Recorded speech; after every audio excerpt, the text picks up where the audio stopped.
Hello guys, and welcome back to another video. I've actually just finished filming the Vancouver one, looking at the contracts, but now it's time to look at another player who's not Pettersson or Hughes. It's a Tkachuk. It's Brady Tkachuk. Now, Brady Tkachuk has reportedly turned down an 8x8 deal, which is massive. Brady Tkachuk turned down 8x8, and from what I've heard, he said he wants the team to, he loves the Senators, but he wants the team to prove that they're willing to sign him for a lot of money. But he turned down an 8x8, and that's way more than I think he's worth. Well, not way more, but a good amount more than I think he's worth. Like, sure, he's the captain, but just because he's the captain doesn't mean he's worth $8 million. Like, if I want to run through his stats, all right? So I know that I've kicked right off into this. You know, we're moving fast. So in his stats, 18-19, 45 points in 71 games. 0.63 points per game. I want you to focus on the points per game, alright?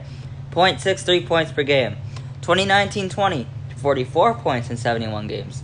0.62 points per game, alright? 2020-2021, 36 points in 56 games. 0.64 points per game. Now, you see, that is very consistent. Now, those are some solid numbers, but he hasn't taken that next offensive like step up. He may have gotten better all around. He hits a lot. He's a very important leadership role on the Senators. But all this combined, I still don't think he's worth $8 million. In fact, after he got offered 8x8, rejected it. I heard it's reported that he actually wants plus $8.5 million a year, which is just insane to me. I think Draisaitl makes $8.5 million a year. As an Oilers fan, that's the closest thing I can think.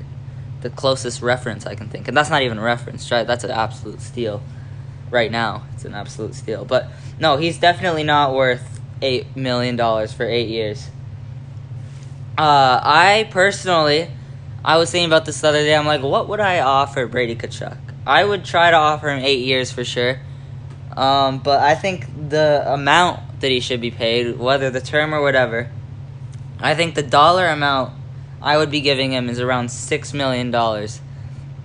Because I think $6 million is a very good price for Brady Tkachuk, especially at 8 years. 8 years, $6 million. Bam. I think that's very good. The fact that Brady Tkachuk is around 8 times 8 is just shocking to me. If this is true.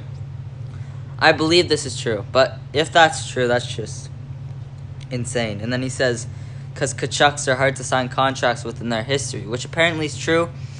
But, like, this is, there's a difference between being a tough negotiator and rejecting a contract that's way over your head, because that's just ridiculous. And I'm not an Ottawa fan either. I don't hate Ottawa. I have nothing against Ottawa, don't get me wrong. I'm just not an Ottawa fan per se. But, man, it's just, I just find it funny that Brady Tkachuk just would turn down a massive deal like that. Yeah, but $6 million. $6 million is right where it's at for me. A very good deal in my eyes is $6 million, not 8. I wrote that down in my notes in all caps. I said not 8. And I get that the cap goes up, so that might be worth it. But yeah, so I want you guys to tell me below, you know, what do you think he's deserving of? Do you think he's worth $8 million? Would you give him $8 million? I especially want to hear from Ottawa fans who've watched him play and know the role he brings to the ice. Because, you know, I just don't think it's $8 million worth. And I'm surprised he's not signed yet. I mean, someone's got to give eventually, right? I definitely would hold. I wouldn't. If I was Ottawa general manager, I'm not giving it on $8 million for 8 years. I'm just not doing that. That's too much of a price to pay for a player of Brady's skill, at least right now, what he's shown. Very consistent is what I can say about him. Very consistent. But yeah. So thank you guys for watching. And I will see you guys in the next one. Time for me to go off and do some homework.